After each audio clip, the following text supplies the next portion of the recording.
When we talk about mediation, particularly in the context of HR mediation, we find people get a bit concerned, defensive, scared, worried. And my experience as a mediator is that just the suggestion of mediation, particularly in workplace and business disputes, can often escalate the conflict. So my view on this is not to call it mediation. What we benefit from is structured, guided conversations that are facilitated by a neutral third party.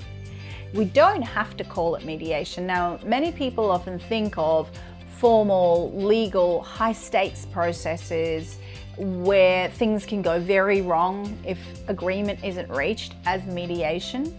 But when it comes to workplace contexts, sometimes it's just a well-run leadership meeting. Sometimes it's a coffee between two people where a third person is there just asking different questions to guide the conversation along. So that's why I say, don't call it mediation, don't call it conflict. Let's just have a better conversation. And on my site, I have a downloadable resource on how you can start this discussion yourselves. So check it out and let me know if you have any questions.